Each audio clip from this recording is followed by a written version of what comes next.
You can start. Sure. Good morning, students. Welcome to the class of company law. So I hope in the last class you have revised what we have studied, what is company. So in today's class, we'll continue with the first chapter, and our topic for today will be what is the difference between a company and partnership firm. And the next thing that we'll be talking about will be the main and very important topic, lifting the corporate veil. So let's start. Students, our topic will be distinguish between company from partnership firm. So company and partnership firm में क्या difference है? You all know that company क्या है? It's an association of person. It has separate legal entity. हमने last class में और इसके क्या characteristic features पढ़े थे? That company has perpetual succession. We can transfer shares in company, and one very important thing that we have studied, that company we have very limited liability. So let's look at the difference between number one, mode of creation. First point says that company is registered under which act? Companies Act 2013. Whereas in partnership firm, there is no obligation to register it. It is not compulsory to register a partnership firm in Partnership Act 1932. So पहला difference हमें ये clear हो गया that company को register कराना important है under which act? Companies Act 2013, and under partnership firm हम registration करा सकते हैं but it is not compulsory, and अगर हम register कराते हैं तो it will be registered under which act? Partnership Act 1932. Right, students? Next point is legal status. Company. We know that company has a separate legal entity. हमने पढ़ा था that company is a artificial person. ये एक law में हम register कराते हैं. It has perpetual succession. Perpetual succession का क्या meaning है? That partners may come and go and company will remain forever. आपकी जो company है वो हमेशा ही continue रहेगी, चाहे आपके partners की insolvency हो, death हो, insanity हो, कोई भी reason होगा, आपकी जो company है वो sustain करेगी. Whereas partnership firms and partners are not separate, no perpetual succession. तो अगर कोई भी पार्टनर इंसॉल्वेंट हो जाता है या अगर पार्टनर्स की डेथ हो जाती है तो पार्टनरशिप फर्म की जो लाइफ है ना वो वहीं खत्म हो जाती है, जो फर्म है वो डिसॉल्व हो जाती है. पार्टनरशिप फर्म में परपेचुअल सक्सेशन नहीं होता. Next base of difference is liability of members. अब स्टूडेंट्स, हमें पता है कि कंपनी में जो मेंबर्स होते हैं वो सिर्फ अपने शेयर की वैल्यू के लिए ही लाइबल होते हैं. इसका क्या मतलब है? सपोज करो मैंने एक कंपनी खोली, पब्लिक कंपनी का मतलब है there will be lot of members, बहुत सारे पब्लिक जो है वो सब्सक्राइब कर सकती है शेयर्स. तो इन दैट केस अगर एक पर्सन ने 1 लाख के शेयर सब्सक्राइब करे तो उसकी लाइबिलिटी सिर्फ 1 लाख रुपीस की है. जितने के शेयर्स उसने परचेज करे हैं उतना ही अमाउंट उसने कंपनी को देना है. तो कंपनी में मेंबर्स की liability is very limited to the amount of unpaid value of the shares, whereas in partnership firm unlimited joint and several liabilities. हमने पढ़ा है कि पार्टनरशिप फर्म में क्या होता है, अगर प्रॉफिट्स इक्वल हैं तो लॉसेस भी इक्वल हैं, तो जो पार्टनर्स हैं उनकी लाइबिलिटी अनलिमिटेड है. Right. Next point is authority. Divorce between ownership and management managed by board of directors who are the representative of the members. Ownership and management are common. Students, company में हमने देखा था कि जो company के owners हम किनको बोलते हैं? Shareholders are the owners of the company. और जो कंपनी को चलाते हैं, जो रन करते हैं उसके operations, they are called the managers और बोर्ड ऑफ डायरेक्टर्स. तो जो हमारी कंपनी होती है उसमें दोनों चीजें बहुत डिस्टिंक्ट हैं. इट मीन्स कि जो कंपनी है उसमें जो ओनरशिप रहेगी वो तो हमारे शेयर होल्डर्स की होगी, एंड जो मैनेजमेंट है वो डायरेक्टर्स करेंगे.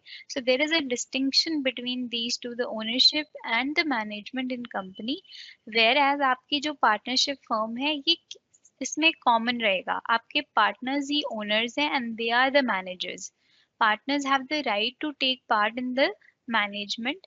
अब कंपनी में जो शेयर होल्डर्स हैं तो they don't have the right to take part in the management. ये वॉलेंट्री है कि अगर आपने कंपनी में बोर्ड ऑफ डायरेक्टर्स रखे हैं तो वो ही मैनेज करेंगे। Whereas in partnership firm कोई सेपरेशन नहीं है, ओनरशिप एंड मैनेजमेंट दोनों ही पार्टनर्स के हाथों में है।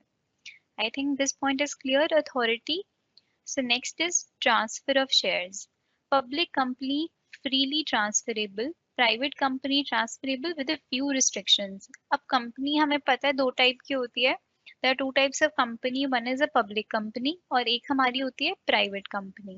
जो public company है उसके shares freely transferable है। जैसे आप देखते हो म्यूचुअल फंड्स और ये सारे जितने भी हमारे ये ट्रेडिंग होती है इसमें शेयर्स ट्रांसफर होते हैं। You can transfer your share from one person to another in a public company. आप प्राइवेट कंपनी में भी शेयर्स ट्रांसफर कर सकते हो but there are certain restrictions. Whereas in partnership firm ordinarily no right of transfer by a partner. So in partnership firm में कोई right नहीं है कि आप अपने shares जो है वो ट्रांसफर करो। ठीक है। Next point is number of members. This is a very important thing, ये आपको लाइक फॉरएवर के लिए याद रखना चाहिए। It's a good general knowledge कि कितने मेंबर्स होते हैं एक पब्लिक कंपनी में, प्राइवेट कंपनी में और पार्टनरशिप फर्म में, क्या लिमिट है।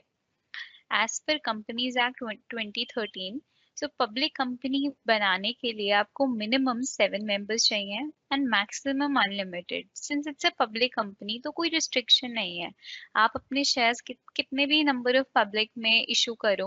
ठीक है, जितने भी आप अपने शेयर्स अलॉट करना चाहते हो। Where in private company minimum कितने होने चाहिए, 2 एंड मैक्सिमम 200। सो ये students keep it in mind कि पब्लिक कंपनी में मैक्सिमम अनलिमिटेड शेयर्स होंगे एंड प्राइवेट कंपनी में maximum 200, minimum 2।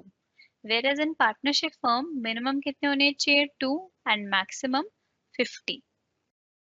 right, I hope this is clear. Next is legal formalities.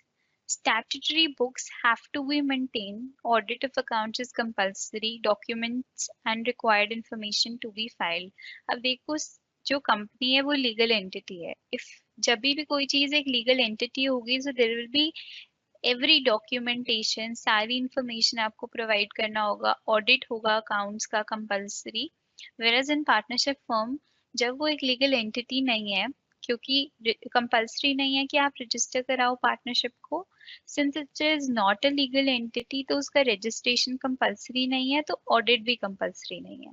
तो partnership firm में क्या डिफरेंस हो गया कि इतनी डॉक्यूमेंटेशन नहीं है, ऑडिट नहीं होता है, वेराज कंपनी में ये सारी लीगल फॉर्मेलिटीज हमें फॉलो करनी होती है। So next point is resources. Large and unlimited resources, especially in case of public companies, as funds can be raised from the public. अब पब्लिक कंपनी है तो आप बहुत सारा पैसा, you can raise a lot of money, आप बहुत सारी मनी रेज कर सकते हो।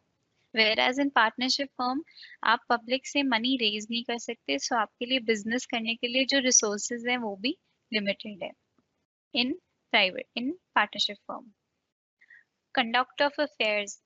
Affairs of a company are conducted as per the Companies Act.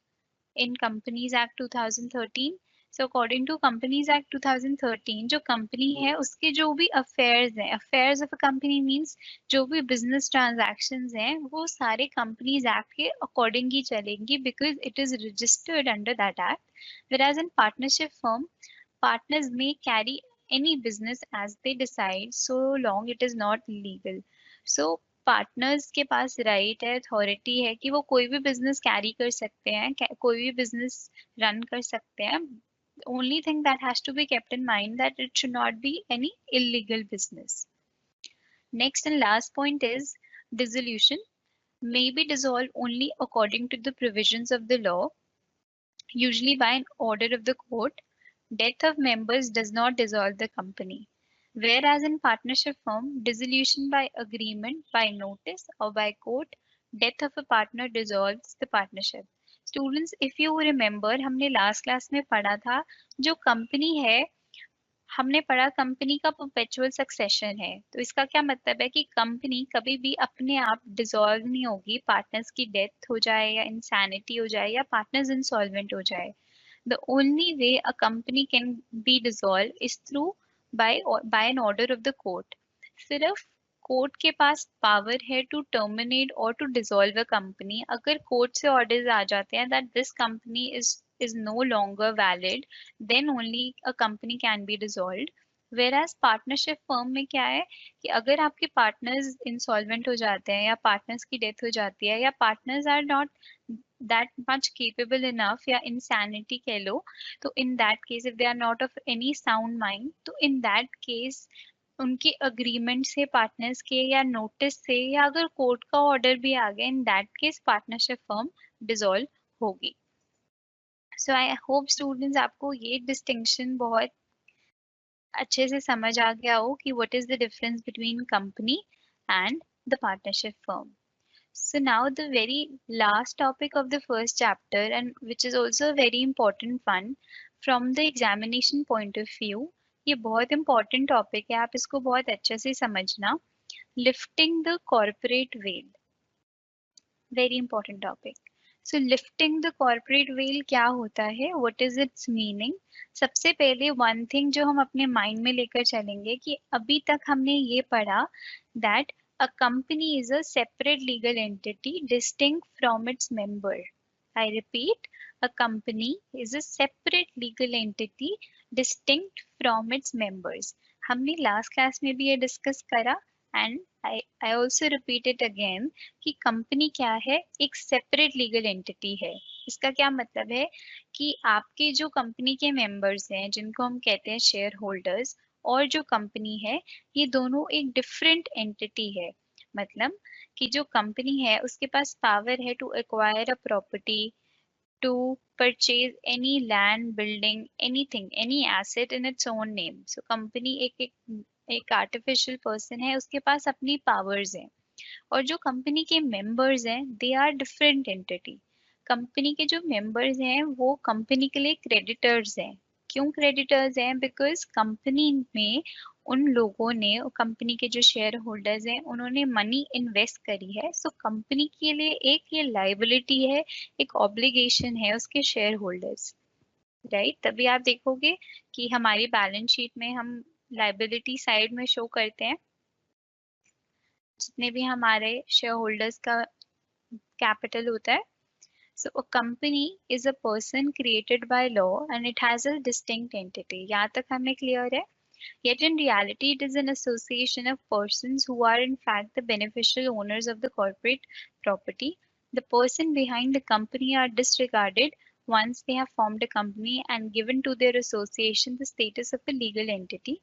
The general principle laid down in Solomon versus Solomon is followed that a company is duly formed and registered as a separate legal entity and it is independent person with its own rights and liability distinct from its shareholders.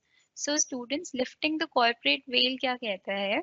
हमें ये पता है कि अभी तक हमने पढ़ा that company is a separate legal entity, company एक इंडिपेंडेंट पर्सन है, company has its own rights and liability जो उसके शेयर होल्डर से बहुत डिस्टिंक्ट है। But lifting the corporate well कहता है कि देर आर सर्टेन सिचुएशंस, कुछ सिनेरियोज ऐसे होते हैं जब आपको ये जो सेपरेट लीगल एंटिटी का जो भी कंसेप्ट है उसको लिफ्ट करना होता है। लिफ्ट मीन्स आपको इसको हटाना होता है। तो अब हम वो scenarios that cases we are going to study कि जहां पर हम कहेंगे कि हम कंसिडर नहीं करेंगे कि कंपनी जो है वो सेपरेट लीगल एंटिटी है अपने मेंबर्स से। We will consider them one, कि जो मेंबर्स हैं और जो कंपनी है वो एक ही है कुछ सिनेरियोज में। However, there are certain cases when the corporate veil of company will be probed into and the veil is lifted. जो हम कहते हैं company distinct है अपने members से, जो हमारा अभी तक का हमारी अंडरस्टैंडिंग है, और जो कंपनीज एक्ट भी कहता है that company is a separate legal entity from its members, but there are certain scenarios, certain cases जहाँ पर हम इस जो भी हमारा फैक्ट है इसको लिफ्ट करेंगे, इसको हम बोलते हैं लिफ्टिंग द कॉर्पोरेट वेल। जब हम कहते हैं कि कंपनी और जो मेंबर्स हैं they are one entity, they both are same. So under this, there are two categories: cases under judicial interpretation, cases under statutory provisions. तो सबसे पहले हम पढ़ेंगे cases under judicial interpretation। अंदर हमारे पास बहुत सारे अंदर सब headings हैं. Number one is determination of character of company, company acting as agent of shareholders, benefit of revenue, evasion of personal and statutory obligation, and so on. So let's start one by one. Then I think आपको ज़्यादा understanding होगी. So first हमारा जो topic है, first सब heading जो case है जिसमें हम कहते हैं कि that company is same as its members and company is no longer a separate legal entity. So first है हमारा determination of character of company. Determination of character of company. In case it is suspected that the company is owned by the enemies of the country, the court may disregard the corporate veil and examine the character of persons in real control of the corporate affairs. So, इस determination of character of company में एक बड़ा important case है. That's a very important case. Daimler Company Limited versus Continental Tire and Rubber Company. Students mark it as important. ये एक important case है. इसमें मैं आपको explain करती हूँ कि हो क्या रहा है. इस केस में क्या है कि supposedly आपकी कंपनी है इंग्लैंड में, ठीक है, आपकी कंपनी है इंग्लैंड में टायर्स मैन्युफैक्चरिंग की, ठीक है, बट आपकी जो भी कंपनी के ओनर्स हैं वो है Germans. So a company was incorporated in England to sell tyres manufactured by a German company. So England में आपकी कंपनी है और जो कंपनी के ओनर्स हैं जो जिनके पास कंट्रोल है वो है जर्मन कंपनी, ठीक है. Now the real control of the company was in German hands. So चाहे आपकी कंपनी इंग्लैंड में है बट कंट्रोल किनके हैंड्स में है, जर्मन के हैंड्स में, तो हम कह सकते हैं so company it's a German company.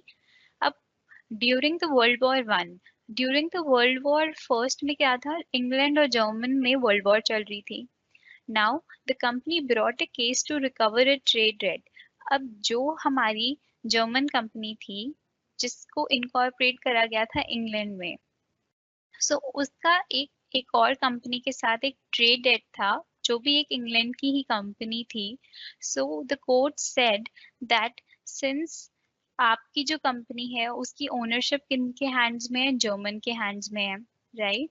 तो इन दैट केस और during the world war time जब भी ऐसे कंट्रीज में कोई भी कॉन्फ्लिक्ट चल रहा होता है या ऐसे आई से वर्ल्ड वॉर चल रही होती है, इन दैट केस अगर कोई भी कंपनी की ओनरशिप किसी एनिमी कंट्री के हैंड में है तो इन दैट केस हम यही कहेंगे कि it is a German company. तो इस केस में कोर्ट ने ये रिजल्ट दिया था कि that company can not claim it's compensation. जो भी उसका ट्रेड डेट है वो रिकवर नहीं कर सकती because it belongs to an alien enemies. It belongs to our enemies. जो वो कंपनी है चाहे वो इंग्लैंड की ही कंपनी है बट उसकी ओनरशिप किसके हाथ में है, जर्मन के हाथ में. तो इन दैट केस हम ये नहीं कह सकते कि इंग्लैंड में कंपनी है तो कंपनी इंग्लैंड की हुई और उसकी ओनरशिप है वो जर्मन्स हैं, तो ये सेपरेट लीगल एंटिटी का जो कॉन्सेप्ट है वो यहाँ वैलिड नहीं होगा. क्योंकि रीजन क्या है, अगर जो भी हमारी कंपनी है वो किसको बिलोंग करती है, हमारी एनिमी कंट्री को बिलोंग करती है, तो in that case separate legal entity का कंसेप्ट फॉलो नहीं होगा. हम कहेंगे अगर जर्मन कंपनी है, जर्मन की ओनरशिप है, चाहे कंपनी इंग्लैंड में है, तो ये दोनों सेपरेट लीगल एंटिटी नहीं है. They are one entity and belongs to German, right. Determination of character of company. तो इस पॉइंट कहता है कि हम कैरेक्टर देखेंगे कंपनी का, क्या वो कोई एलियन एनिमी कंपनी कंट्री की तो नहीं है, कोई एनिमी कंट्री से बिलोंग तो नहीं करती कंपनी. अगर कंपनी हमारी किसी एनिमी कंट्री से बिलोंग करती है और अगर उस कंट्री के साथ आपकी वर्ल्ड वॉर चल रही है तो in that case separate legal entity का कॉन्सेप्ट फॉलो हम नहीं करेंगे. Next is company acting as agents of the shareholders. अगर सिनेरियो है जो कंपनी है वो शेयर होल्डर्स की एजेंट है, तो कभी ऐसा नहीं होता ना, ऑपोजिट होता है, जो शेयर होल्डर्स होते हैं वो कंपनी के एजेंट होते हैं, शेयर होल्डर्स कभी भी प्रिंसिपल नहीं होते. अगर कभी ऐसा सिनेरियो हो तो इन दैट केस हम सेपरेट लीगल एंटिटी का कॉन्सेप्ट फॉलो नहीं करेंगे. Benefit of revenue. अगर आपने टैक्स इवेजन के लिए आपने अपनी बहुत सारी कंपनीज फॉर्म कर दी ताकि आप अपने जो टैक्स है उसको इवेड कर सको, आप बहुत सारे नंबर ऑफ कंपनीज फॉर्म करो एंड देन यू से कि ये तो कंपनी का रेवेन्यू है, ये मेरा रेवेन्यू नहीं है।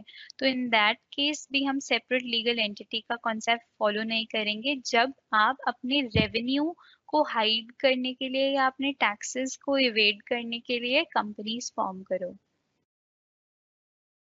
Evasion of personal and statutory obligation. So again जैसे benefit of revenue था वैसे ही अगर आप अपनी कोई भी पर्सनल या स्टैट्यूटरी ऑब्लिगेशन को ना फॉलो करने के लिए आप ऐसे ही कंपनीज फॉर्म कर दो ताकि आप वो जो भी ऑब्लिगेशन है उनसे बच पाओ, तो इन दैट केस ऑल्सो हम ये नहीं कहेंगे कि कंपनी और जो उसके मेंबर्स हैं वो सेपरेट लीगल एंटिटी है। Next is avoidance of welfare legislation. Court will not permit resorting to device of incorporation of a company to evade welfare legislation. So इस सिनेरियो में भी एक केस है, जैसे फॉर एग्जांपल आपकी कंपनी है, जो भी आपकी एक कंपनी है, ठीक है, उसने बहुत सारा प्रॉफिट इस ईयर अर्न करा। अब कंपनी ने प्रॉफिट अर्न करा है तो company has an obligation to pay bonus. आपने कंपनी बनाई तो अब आपकी कंपनी में प्रॉफिट हुआ, तो जो भी प्रॉफिट हुआ तो आपके अपने एम्प्लॉयज को आपको बोनस पे करना है। बट आप क्या अपनी थिंकिंग लगाते हो, आप सोचते हो कि I don't want to pay bonus, मैं अपने एम्प्लॉयज को बोनस क्यों दूं, मैं क्या करता हूँ, I make an another company, मैं एक और कंपनी फॉर्म कर देता हूँ ताकि मेरा जो भी बोनस का जो अमाउंट है वो मुझे पे नहीं करना होगा, बिकॉज मैं अपने प्रॉफिट्स को स्प्लिट करके एक और कंपनी बना देती हूँ सो दैट मेरा बोनस का जो अमाउंट है वो कम आए और मुझे अपने जो भी एम्प्लॉयज के वेलफेयर के लिए अमाउंट देना था उसको मैं बचा लूँ। तो जब भी आप कोई भी ऐसे केसेस में इन्वॉल्व होते हो या ऐसे केसेस करते हो ताकि आपको अवॉइड करते हो, आप अपना टैक्स बचाने के लिए कंपनी फॉर्म करते हो या आप अपने एम्प्लॉयज को बोनस देने के लिए कंपनी फॉर्म करते हो या कोई आप अपनी ऑब्लिगेशंस को इवेड करने के लिए आप ऐसे ही एक कंपनी फॉर्म कर देते हो, तो वो सारे केसेस में कोर्ट क्या कहता है, लिफ्ट द कॉर्पोरेट वेल। वो कहता है इन दैट केसेस में कोर्ट आपके चेक करेगा कि आपका पर्पस क्या है कंपनी का। अगर आप एक सेपरेट कंपनी बना रहे हो, अगर ये सारे केसेस के लिए बना रहे हो, तो वो कहेगा कि your company is not a separate legal entity. जो कंपनी के ओनरशिप है और जो कंपनी है वो एक ही चीज है, they are the same. Next is fraud and fraudulent scheme. Again अगर आप किसी फ्रॉडुलेंट पर्पस के लिए कंपनी बनाते हो, then also company is not a separate legal entity.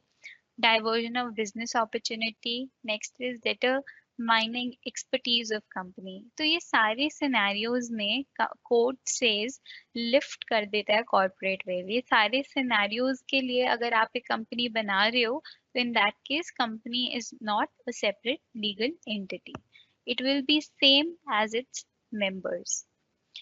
ये तो जो हमारे केसेस थे वो केसेस अंडर जुडिशियल प्रोविजंस थे। अब हम पढ़ेंगे cases under statutory provisions. The Companies Act and the statute provide expressly the circumstances where corporate veil of a company is disregarded। तो अब हम statutory provision के अकॉर्डिंग कब कब जो हमारा corporate veil है उसको disregard करते हैं। Reduction in membership। अगर जो हमने लिमिट पढ़ी कि सिंस पब्लिक कंपनी में मिनिमम 7 मेंबर्स होने चाहिए and in a private company minimum 2 members are required to form a company, so whenever there is reduction in membership, जो भी आपका प्रिस्क्राइब मिनिमम अमाउंट है, जैसे in public company 7 is the minimum amount, जब भी इससे लेस हो जाएगा देन ऑल्सो कॉर्पोरेट वेल जो हम कहते थे that a company is distinct from its member, ये डिसरिगार्ड हो जाएगा। In that case, your members and the obligation of the members and the obligation of the company will be same। जब भी reduction हो जाएगी जो membership में। Next is holding and subsidiary company relationship।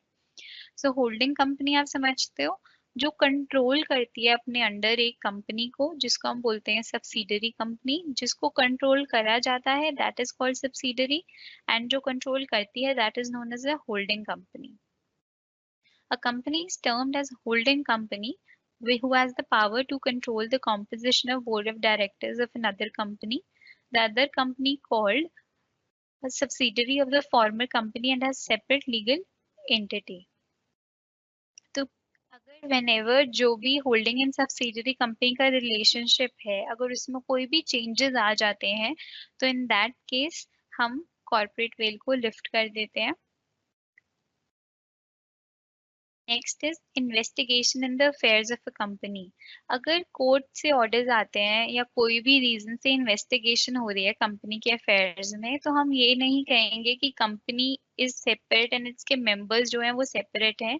तो अगर इन्वेस्टिगेशन हो रही है तो मेंबर्स और कंपनी सेम ही रहेगा, ऑब्लिगेशन सेम ही होगी। अगर इन्वेस्टिगेशन होगी तो members are also equivalent liable.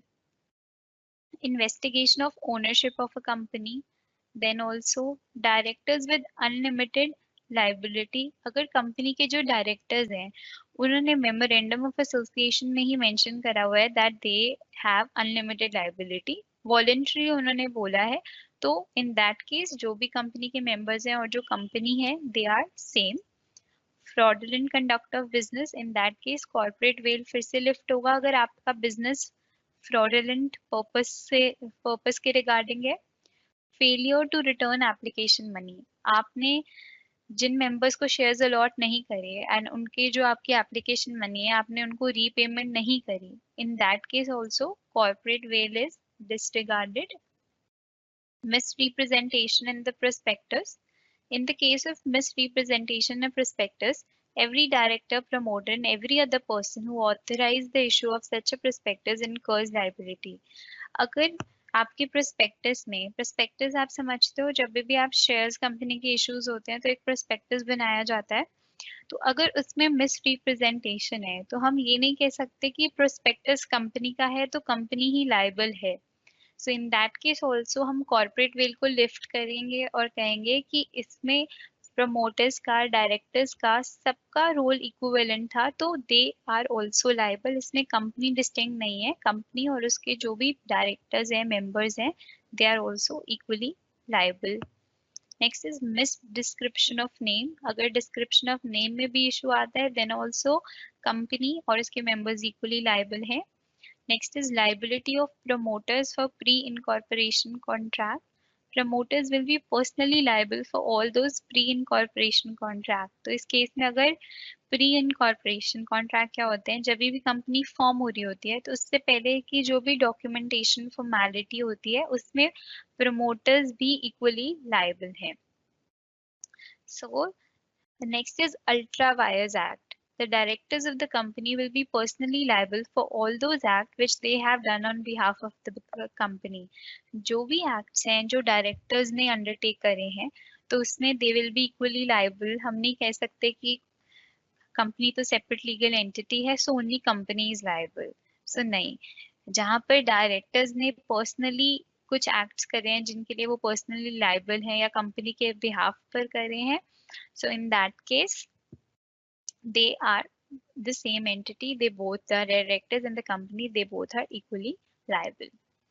Last point of the lifting of the corporate veil is liability under the statutes. So there are many other provisions of the company law where director of a company are personally liable for the default in complying with those provisions.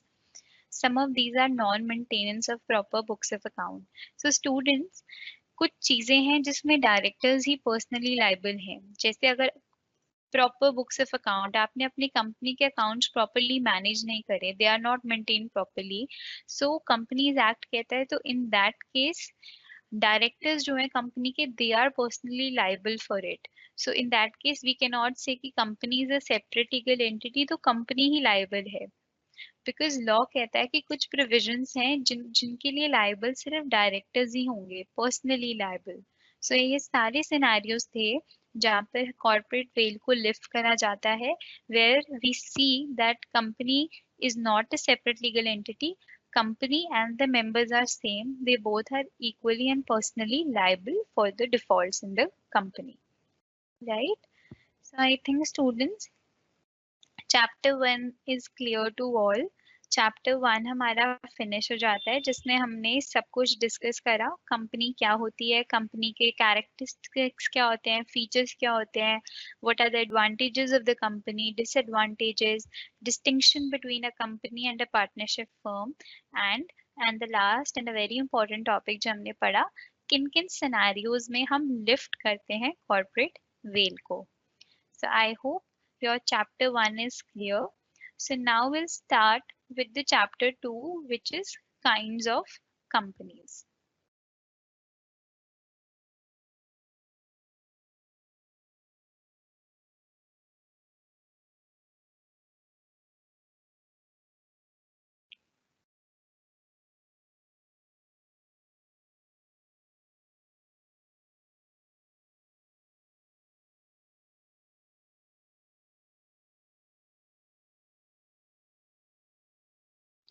Students, our second chapter is what are the different kinds of companies we have. So it's a very simple and a very easy chapter जिसमें हम पढ़ेंगे कि companies के क्या क्या types होते हैं. So let's start. As per Indian Companies Act 2013, Indian Companies Act 2013 कहता है कि there are two types of companies. One is statutory company and second is registered company. So statutory company कौन सी होती है? Statutory company is a company formed by a special act passed either by the central or state legislature. These companies formed not to earn profit but to serve people. So सबसे पहले हम पढ़ रहे हैं that there are two types of companies. एक होती है हमारी statutory company and another one is registered company. So students, by statutory company का क्या meaning है? Those companies which are formed by the central or state legislature. जो government companies होती है, जो central और state government form करती है, and जिनका objective profit making नहीं होता, their objective is to serve people. Right जैसे रिजर्व बैंक ऑफ इंडिया इसका एग्जाम्पल है, life insurance company, state bank of India. So ये सारे हमारी गवर्नमेंट कंपनीज हैं और इनको हम बोलते हैं statutory companies. Right, next is registered companies.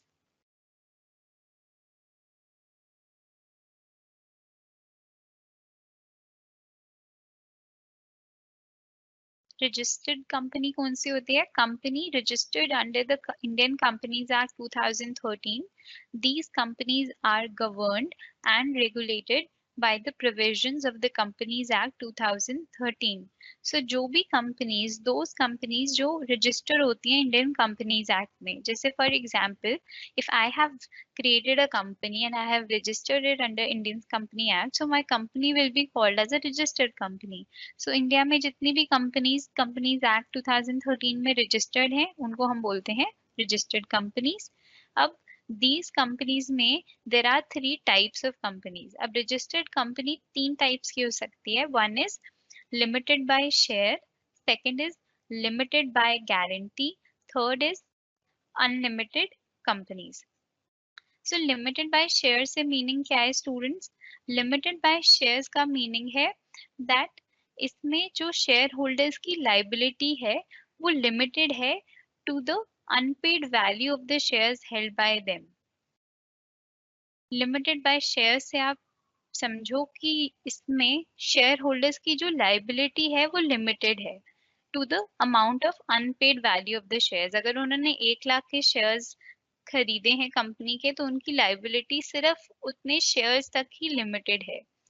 Second क्या होती है? कुछ कंपनीज होती है limited by guarantee. Limited by guarantee से क्या मीनिंग है?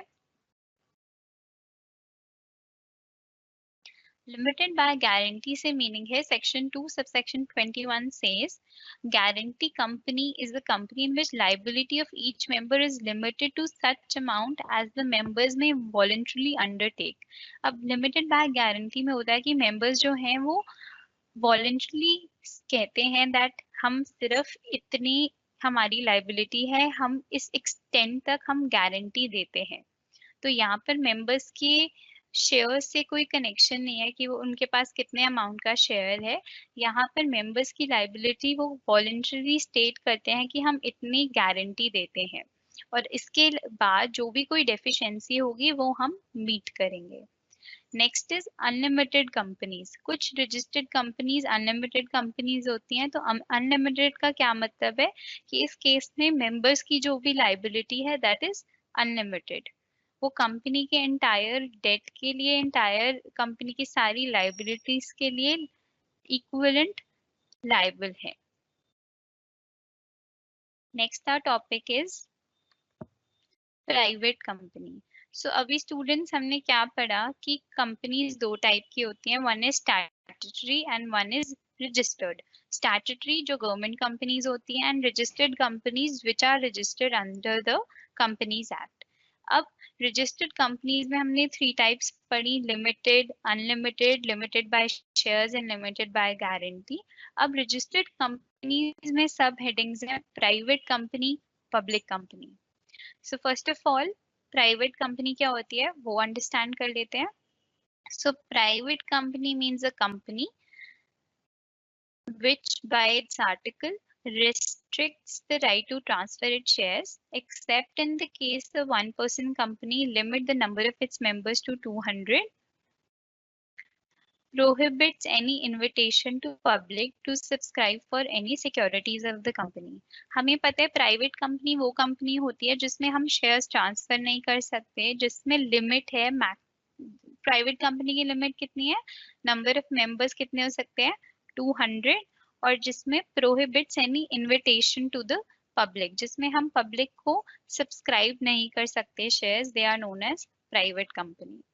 सो आई होप आपको क्लियर है प्राइवेट कंपनी कौन सी कंपनी होती है, where we can not transfer our shares, where there is maximum limit of members is 200, which prohibits any invitation to the public to subscribe its shares because it's a private company, right? वो private company है तो वो public को क्यों invite करेगी, इसलिए private company prohibits any invitation to the public। so next हम पढ़ते हैं कि what is a public company। So section 2 subsection 71 says public company means a company which is not a private company। अगर एक company है जो private company नहीं है तो वो पब्लिक कंपनी है। A company which is a subsidiary of a company which is not a private company, it means अगर कोई पब्लिक कंपनी की सब्सिडरी होती है तो वो भी पब्लिक कंपनी ही होती है। So a public company must have minimum of 7 members। Public company में मिनिमम कितने मेंबर्स होने चाहिए, 7। The shares of a public company are freely transferable। ये हमें पता है कि पब्लिक कंपनी के शेयर्स फ्रीली ट्रांसफरेबल हैं। हम पब्लिक कंपनी है तो हम पब्लिक को इनवाइट कर सकते हैं to subscribe for the shares, और there is no maximum limit on the number of shares. कोई भी लिमिट नहीं है आपकी पब्लिक कंपनी में कितने भी मैक्सिमम नंबर ऑफ शेयर्स हो सकते हैं। सो आई थिंक अब ये भी क्लियर है हमें पब्लिक कंपनी क्या होती है। Next let's talk about OPC. OPC बहुत इंपॉर्टेंट है कि वन पर्सन कंपनी क्या होती है।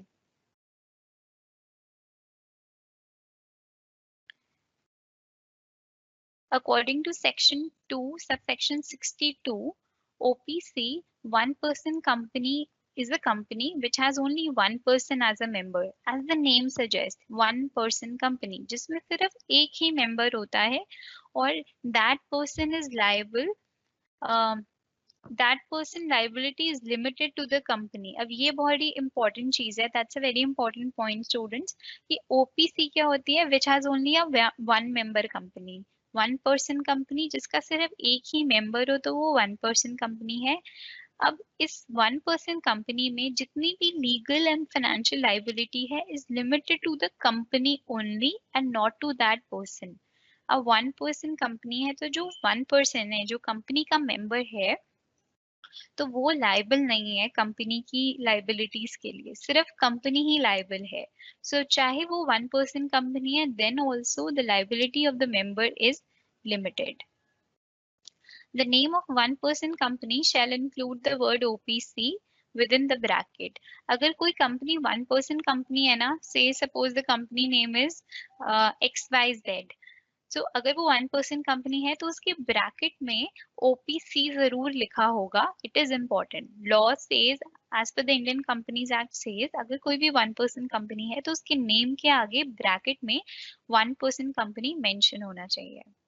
तो आई होप आपको ये क्लियर है कि 1% कंपनी क्या है, जिसमें सिर्फ 1% ही मेंबर है। Next our topic is holding and subsidiary companies. So holding company क्या होती है and subsidiary company क्या होती है, हमने अभी डिस्कस करा। A company which controls the other company, जो कंपनी किसी कंपनी को कंट्रोल करती है, that is known as the holding company. And subsidiary company क्या होती है, द कंपनी सो कंट्रोल, जिस कंपनी को आप कंट्रोल करते हो, that is known as a subsidiary company.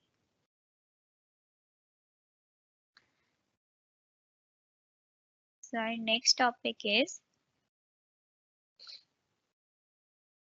associate company. Section 2, subsection 6 of the Companies Act says associate company in relation to another company means a company in which that other company has a significant influence but which is not a subsidiary company. ये students बहुत आराम से understand करेंगे कि associate company क्या होती है। अगर मेरी कंपनी है XYZ and your company is ABC, I says I say that XYZ is my company and my associate company is ABC. Associate company आपकी सब्सिडरी नहीं होती। सब्सिडरी का तो हमें पता है कि जिसमें जो भी होल्डिंग कंपनी है वो सब्सिडरी को कंट्रोल करती है, तो वो सब्सिडरी होती है। बट एसोसिएट कंपनी में क्या रोल होता है, अगर मेरी XYZ कंपनी है एंड मैं कहती हूँ that ABC is my associate company, तो इसका मतलब है कि उसमें मेरा सिग्निफिकेंट इन्फ्लुएंस है। उसमें मेरा सिग्निफिकेंट इन्फ्लुएंस का क्या मतलब है कि उसके अंदर मेरा कंट्रोल है, that I have control in that company. और कितना कंट्रोल है, at least 20% of total voting power और ऑफ बिजनेस डिसीजंस।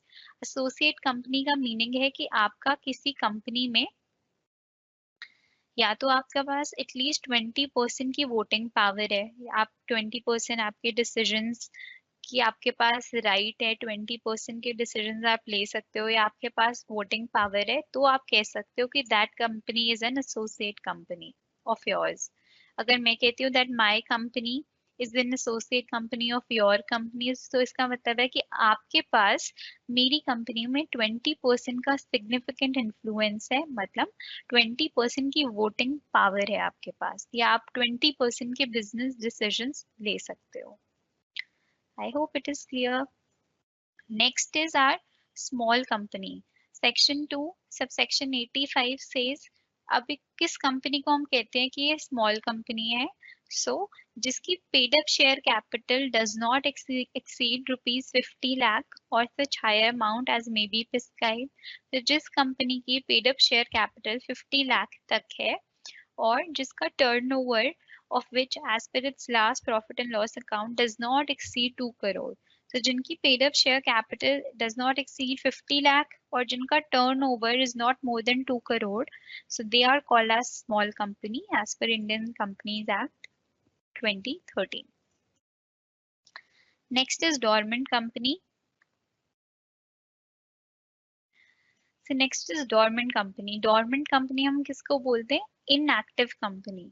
So अगर आपकी कोई भी कंपनी है जिसको आपने सिर्फ फॉर्म करा है फॉर द पर्पस या किसी फ्यूचर प्रोजेक्ट के लिए फॉर्म करा हुआ है, या आपने इसको सिर्फ किसी एसेट को होल्ड करने के लिए, जिससे कोई भी आप सिग्निफिकेंट बिजनेस ट्रांजैक्शंस नहीं कर रहे, या company that is not active, उसका कोई भी बिजनेस ऑपरेशंस नहीं है, आपने उसको फॉर्म करा है अपने किसी फ्यूचर प्रोजेक्ट के लिए, सो हम कहते हैं डोरमेंट कंपनी क्या होती है, हमारी inactive companies. Next is government company। So government company, section 2, subsection 45. Government company means a company in which not less than 51% paid up capital is held by the central government, state government, partly by central or state government. So government company में हमेशा always remember, supposedly मेरी company है, ठीक है, my company name is XYZ Limited। अब इस company में मुझे गवर्नमेंट ने कहा कि I want 52% of paid up share capital. अब गवर्नमेंट के पास जब 52% होल्डिंग है, तो और रिमेनिंग कितना हुआ, balance 48% is with my myself so भी मोर देन 51% गवर्नमेंट के पास हो जाता है तो वो कंपनी को हम बोलते हैं government company.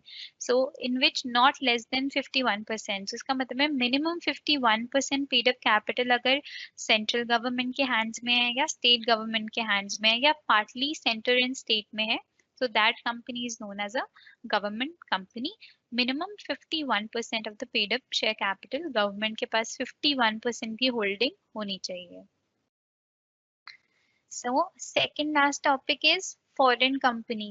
So as per section 2 subsection 42, foreign company कौन सी होती है, means a company incorporated outside India which has place of business in India, whether by itself or through an agent, physically or through electronic mode, and conducts any business activity in India in any other manner. Foreign company है जो incorporated है, means जो registered कहाँ पर है, India से बाहर. अब इंडिया से बाहर जो भी कंपनी इनकॉर्पोरेटेड है हम उसे फॉरेन कंपनी बोलेंगे. ठीक है, चाहे उनका place of business is in India. अब आप जैसे देखते हो मल्टीनेशनल कंपनीज हैं, so they are foreign companies but वो उनका बिजनेस तो इंडिया से भी हो रहा है. They have their offices here also and conducts any business and activity in India. तो इससे फर्क नहीं पड़ता कि उनका बिजनेस कंडक्ट कहाँ पर हो रहा है. अगर कंपनी इनकॉर्पोरेटेड इंडिया से बाहर है, बाहर ही रजिस्टर्ड हुई है, तो they are known as foreign company, no matter where the place of business is. So our last is illegal association. हम क्या illegal association हम किसको बोलते हैं?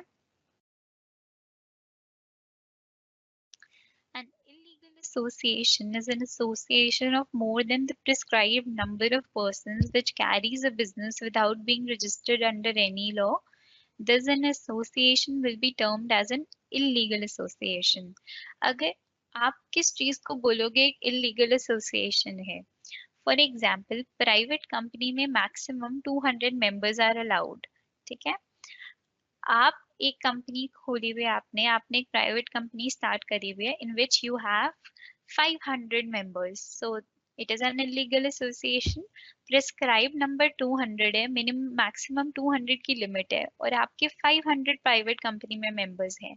सो हम कहेंगे these this kind of association or this kind of company, it's an illegal company or it is an illegal association.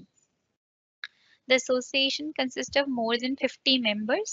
The association is formed for carry on any business with the objective of earning profit.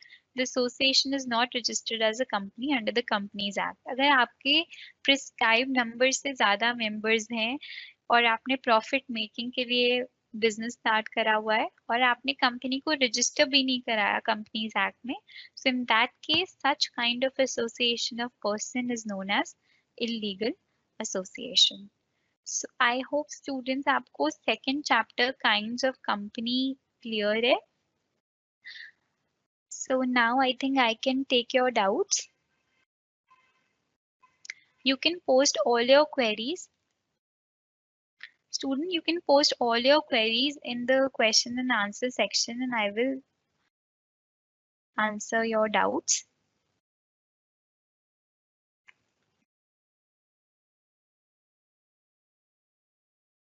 Okay, first of all, students, I am sharing a link. So this link has the notes of last class and for the topic lifting of the corporate veil. Use this link, copy this link. This link is for chapter 1 notes of company law, topic company meaning and characteristics. For today's notes or for today's PPT, I will also share a link in the next class. Now I can answer your queries. I have shared the PDF of the last class. Yes, one person company भी होती है, that is also possible जिसमें only one member होता है. जैसे हम कहते हैं ना sole proprietorship. अगर आप सोल प्रोप्राइटर हो, आपका अपना बिजनेस है, तो आप अपने बिजनेस की आप अपनी 1% कंपनी भी रजिस्टर कर सकते हो। जैसे प्रोप्राइटरशिप में भी ये होता है दैट आपका अपना सिंगल ओनर बिजनेस है, तो आप अपने सिंगल ओनर पर्सन भी अपनी कंपनी अब फॉर्म कर सकते हैं। This subject is company law. I have already shared the PDF of last class. Use that link.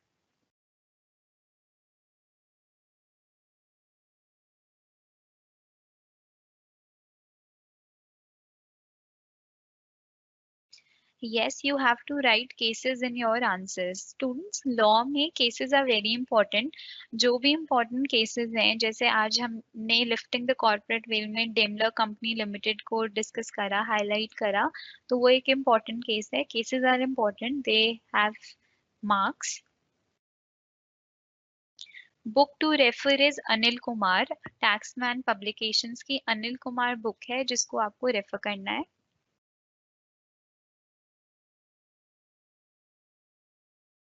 जो भी बुक में बॉक्सेस में डिटेल्ड है वो सारे केसेस हैं, वो एग्जांपल्स हैं, वो इलिस्ट्रेशंस हैं आपकी अंडरस्टैंडिंग के लिए। आप जितने केसेस पढ़ोगे आपको ज्यादा समझ आएगा कि वो क्या टॉपिक है।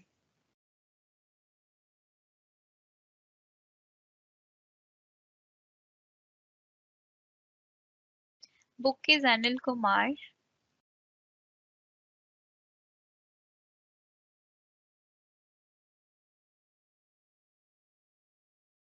Okay, can you please explain dormant company? So dormant companies are inactive companies. जैसे आपने अपने किसी फ्यूचर प्रोजेक्ट के लिए कंपनीज फॉर्म करी हैं, ठीक है, जिसमें आपको अभी कोई सिग्निफिकेंट ट्रांजैक्शंस अभी नहीं करनी, या अपने एसेट होल्ड करने के लिए, supposedly DLF has a business of real estate. आपने सुना है ना डीएलएफ के रियल एस्टेट बिल्डिंग का बिजनेस है। They do cell purchase of buildings, real estate property.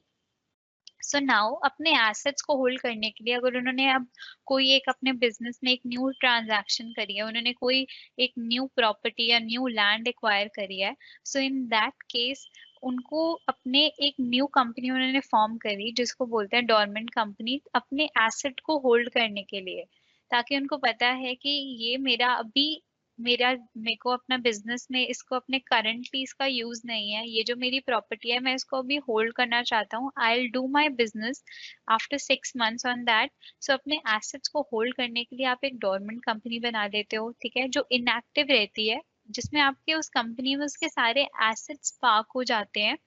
So dormant company is an inactive company जिसमें आपकी सिग्निफिकेंट ट्रांजैक्शन जो बिजनेस की नहीं होती, आप अपने एसेट्स को उसमें होल्ड कर लेते हो, पार्क कर लेते हो, और जो भी आपके फ्यूचर ट्रांजैक्शंस हैं या कोई भी आपका फ्यूचर प्रोजेक्ट है उसमें आप उसको यूटिलाइज करते हो।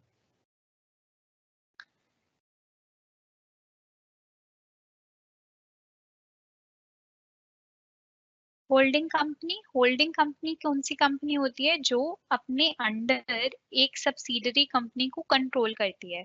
जैसे कह सकते हो आप एक प्रिंसिपल कंपनी है, उसके अंडर जितनी भी कंपनीज हैं उनको हम सब्सिडरी कंपनी बोलेंगे। सब्सिडरी कंपनी क्या होती है जिसको हम कंट्रोल करते हैं, एंड जो कंपनी किसको कंट्रोल करती है, जिसके पास पावर होती है, उसको हम बोलते हैं holding company. Holding company is a company that controls the another company. 1% company is a company which has only a single member।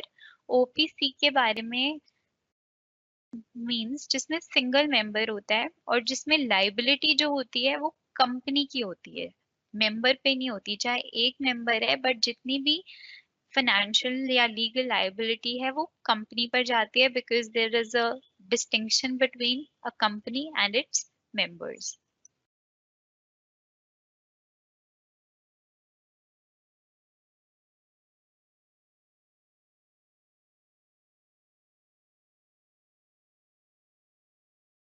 What is the difference between public company and a government company? देखो government company में 51% से ज्यादा holding government की है, तो वो government company है, उसमें सेंट्रल गवर्नमेंट और स्टेट गवर्नमेंट के पास राइट्स हैं। वेयर एन पब्लिक कंपनी जितनी भी शेयर होल्डिंग है वो पब्लिक के पास है, तो यहाँ पर गवर्नमेंट का रोल नहीं है। यहाँ पर पब्लिक नॉर्मल पर्सन, जैसे आप लोग लोग आपने सुना होगा शेयर्स परचेज करते हैं, कोई रिलायंस के ले रहा है या कोई टाटा कंसल्टेंसी का ले रहा है। तो जब पब्लिक के पास शेयर होल्डिंग है, पब्लिक के पास कंपनी के शेयर्स हैं, तो वो पब्लिक कंपनी है। गवर्नमेंट कंपनी वो है जहाँ पर गवर्नमेंट के पास मेजर होल्डिंग है, more than 51%। Lifting of corporate veil, एक बार दोबारा समझा देती हूँ। लिफ्टिंग ऑफ कॉर्पोरेट वेल को समझने के लिए ना केसेस आप लोग पढ़ोगे, but lifting of corporate veil में एक चीज आपको ध्यान रखनी है कि हमने पढ़ा कि जो कंपनी है और जो कंपनी के मेंबर्स हैं ये सेपरेट एंटिटी हैं। But lifting of the corporate well कहता है कि कुछ सिनेरियोज ऐसे हैं जहां पर हमारे को इस फैक्ट को लिफ्ट करना होता है, इस फैक्ट को हटाना होता है, जहां पर हम कहते हैं कि जो कंपनी है एंड जो कंपनी के मेंबर्स हैं they both are same entity. जो कंपनी चला रहा है, जैसे जर्मन कंपनी चला रही है और कंपनी इंग्लैंड की है, तो हम ये नहीं कह सकते कि कंपनी इंग्लैंड की है और कंपनी को रन जर्मन्स कर रहे हैं, तो ये दोनों डिफरेंट है। नहीं, दे बोथ आर सेम। कब सेम है, इनके कुछ सिनेरियोज हैं। अगर कंपनी हमारे किसी एनिमी कंट्री के पास ओनरशिप है, या किसी फ्रॉडुलेंट पर्पस के लिए आपने कंपनी फॉर्म करी है, या आपने टैक्स एवेजन के लिए कंपनी फॉर्म करी है, या आपने अपने एम्प्लॉयज को वेलफेयर जो उनको बोनस देना था उसको इवेड ना देने के लिए कंपनी फॉर्म करी है, सो इन दैट सिनेरियोज हम lifting of the corporate veil को फॉलो करते हैं जब हम कहते हैं कि they both are same. Company अलग नहीं है, कंपनी और कंपनी के जो ओनर्स हैं, मेंबर्स हैं, वो सेम है। बिकॉज जो भी ये फ्रॉडुलेंट पर्पसेस के लिए कंपनी बनाई जा रही है, इसको at the end, at the back and company के मेंबर्स ही कर रहे हैं। What is company law? Company law is all about your companies act 2013। Companies act को पढ़ रहे हैं हम, जो कंपनी के प्रोविजंस बताती है कि कंपनीज एक्ट में क्या कंपनी होती है, क्या कंपनी के लिए मेंबर्स के कितनी रिक्वायरमेंट है, क्या प्रोविजंस हैं, फीचर्स, स्कोप, एडवांटेजेस। तो जब तक हमें नॉलेज नहीं होगी कि कंपनी में क्या कैरेक्टरिस्टिक्स हैं, क्या कंपनी के रोल हैं, क्या राइट्स हैं, क्या एडवांटेजेस हैं, तो ये कंपनी लॉ में हम सारा कंपनीज एक्ट 2013 पढ़ रहे हैं। Okay. Any other doubt? I think most of your doubts I have resolved. Any other thing? You can post it in your question and answer section. Let me know any other doubt you have.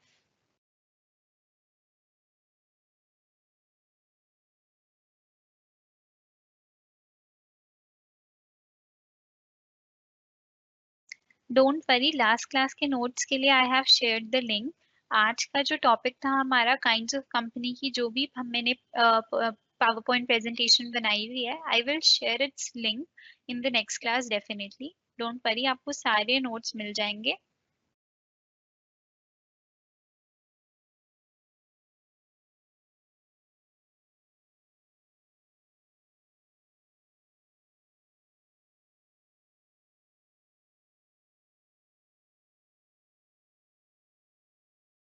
Total chapter, you have total 13 chapters as per this book. As per Anil Kumar book of company law, you have total 13 chapters. So my strategy will be to touch upon to do important topics of each chapter in every class, since you have total 13 classes. Don't worry, Daimler Company Limited, आप लोग जब revise करोगे ना, after this class, open your notes and revise chapter 1, go through the important cases, so आपको clear हो जाएगा। Yes, जब government के पास मिनिमम 51% की शेयर होल्डिंग होगी, then it will be called as a government company. Minimum limit is 51% की share holding होनी चाहिए, नॉट लेस देन दैट। 50 भी परसेंट होगा, then it will not be called as a government company.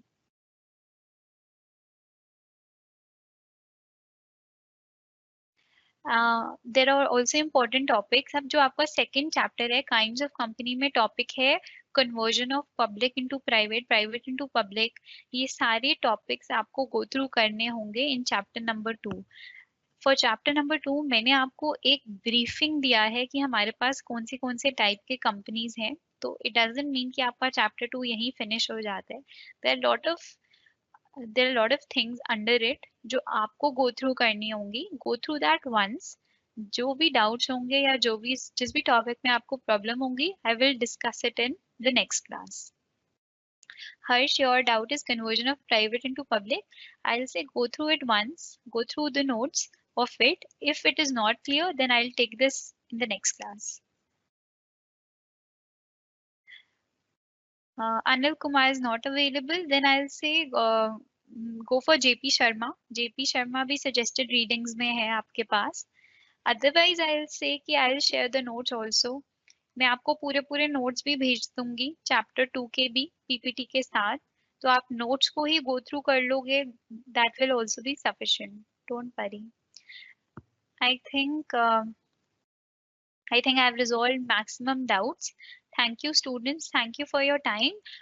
We have our next class day after tomorrow, same time on 12th of November for next class of company law. So all the best and thank you.